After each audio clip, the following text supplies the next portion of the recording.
हवस ना तो किसी को जीने देती है ना कुछ करने देती है। हवस वो बीमारी है जो उम्र भर के लिए एक दाग लगा के चली जाती है, हमारे कैरेक्टर को गिरा कर चली जाती है और फिर उसके बावजूद भी हमें जेल में भी भिजवा देती है। हवस हमारे अंदर ना हो तो शायद ही कोई बंदा जेल के अंदर जाए लड़कीबाजी में। रेप कौन करता है? एक हवस ही तो करवा लेती है, बाकी सब जानते हैं रेप है क्या चीज़। और जब इंसान के अंदर हवस बढ़ जाती है, ना वो रिश्ते देखता है, ना नाते देखता है, ना कुछ और देखता है, उसको तो केवल हवस पूरी करनी है और करता है। आज की कहानी ऐसी रिश्तों को तार तार करती हुई है जो बाकी सुनने पर हैरान कर देगी, परेशान कर देगी। हेलो नमस्कार आदाब सत श्री अकाल, कैसे हैं आप सब? मैं सान स्टार हाजिर हूँ फिर से एक और नई कहानी के साथ। आज की जो कहानी है वो राजस्थान के बांसवाड़ा ज़िले की है। लोहारिया थाने के अंतर्गत एक गांव पड़ता है जिसका नाम है खारेण। खारेण के जंगल में एक 16-17 साल की लड़की का अर्धनग्न मृत शरीर पाया जाता है। जब गांव वालों को उसकी लाश मिलती है तो वो फ़ौरन पुलिस को इत्तला करते हैं। पुलिस अपने कब्जे में करके उस लाश को पोस्टमार्टम के लिए भेज दी जाती है। पोस्टमार्टम की जब रिपोर्ट आती है तो उस रिपोर्ट में साफ जाहिर होता है इस लड़की का गला दबा के हत्या की गई है। पुलिस अब इसकी छानबीन में लग जाती है और छानबीन जब करना शुरू करती है तो शुरुआत उसके चचेरे भाई से होती है। चचेरे भाई का एक बयान होता है कि हम जंगल में थे, हम खेतों पे काम कर रहे थे, 3 नकाबपोश आते हैं, उस लड़की को उठा के ले जाते हैं और मेरे साथ मारपीट करते हैं, मेरा मोबाइल भी ले जाते हैं।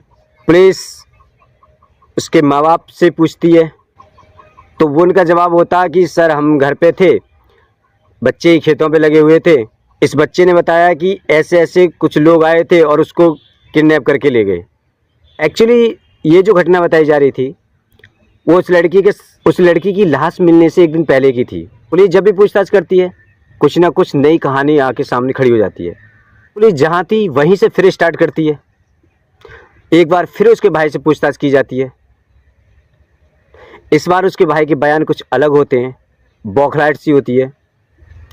इसी बौखलाहट के कारण वो पुलिस के शक के घेरे में आ जाता है। जब उसका भाई उस शक के घेरे में आ जाता है तो पुलिस फिर उसको उठा लेती है। उठाने के बाद वो थाने ले जाती है, फिर उसके साथ वो ट्रीटमेंट करती है जिससे अच्छे से अच्छा मुजरिम भी अपना गुनाह कबूल कर लेता है। वो ये हाँक जाता है कि उस लड़की का मर्डर मैंने ही किया है, यानी कि उस लड़की के भाई ने ही उसका मर्डर किया है। ये सब उससे पूछताछ करती है, तफसील से जानना चाहती है, एक एक पॉइंट को जानना चाहती है, एक्सप्लेन करवाती है कि कैसे हुआ। तो बताता है कि मैं उस लड़की को कई सालों से मोहब्बत करता हुआ आ रहा हूँ, एक तरफा मोहब्बत उसे जिलो जान से चाहता हुआ आ रहा हूँ, लेकिन कभी कहने की हिम्मत नहीं हुई मेरी। उसको जब मैं किसी और लड़के के साथ बात करता हुआ देखता तो मुझे जलन होती। मैं ये सोचता ये क्यों उससे बात कर रही है, मुझसे क्यों नहीं कर रही है। जैसे गर्लफ्रेंड और बॉयफ्रेंड आपस में करते हैं, उसके साथ मैं वो बातें करना चाहता था, वैसी बातें मैं उसके साथ शेयर करना चाहता था, उसके साथ वो सब करना चाहता था एक गर्लफ्रेंड और बॉयफ्रेंड आपस में करते हैं। यानी कि मैं उसके साथ शारीरिक संबंध भी बनाना चाहता था, मैं उसके साथ सोना भी चाहता था, मैं उससे बातें भी करना चाहता था, उसको गिफ्ट प्रेजेंट भी करना चाहता था, लेकिन वो सारी चीज़ें जो एक गर्लफ्रेंड और बॉयफ्रेंड आपस में करते हैं। लेकिन हमारा रिश्ता बार बार बीच में आ जाता था। लेकिन हम दोनों कज़न थे तो आपस में कभी मैं उससे अपने दिल की बात कह नहीं पाया, अंदर ही अंदर घुटने लगा। जब मुझे अंदर ही अंदर घुटन होने लगी, उस दिन मैं और ये खेत पर काम कर रहे थे तो मैंने इसको कहा भी कि मैं तुझे प्यार करता हूँ और मैं तेरे साथ संबंध बनाना चाहता हूँ। फिर मैंने उसके साथ ज़बरदस्ती करने की कोशिश की तो वो गिड़गिड़ाने लगी कि तू मेरा भाई है और ये सब मत कर। उसने मुझे ये भी धमकी दी अगर तू नहीं माना तो मैं घर जाके शिकायत कर दूँगी। अब मैं डर गया, अगर मैं इसके साथ कुछ ना करूँ तो ये घर जाके शिकायत कर देगी तो घर वाले मुझे मारेंगे।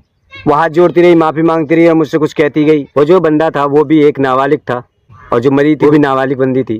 पुलिस उसको काउंसलिंग के लिए भेज देती है और उसको काउंसलिंग करवाती है। ये जो हवस है वो इंसान पे इतनी हावी हो जाती है, कम उम्र में भी हो जाती है और ज़्यादा उम्र में भी होती है। अगर उसके ऊपर हवस हावी ना होती तो शायद वो लड़की ज़िंदा होती और ये लड़का जेल में नहीं होता। वजह क्या बनी जेल जाने की? केवल हवस।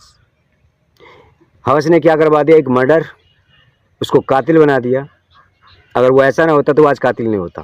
तो ये कहानी आपको कैसी लगी हमें कमेंट करके ज़रूर बताइएगा। अच्छी लगी हो तो लाइक कर दें, चैनल पर नए हो तो सब्सक्राइब कर दें। मिलते हैं फिर अगली वीडियो में, तब तक के लिए चाहते हैं आपसे इजाज़त। खुश रहें, खुशहाल रहें।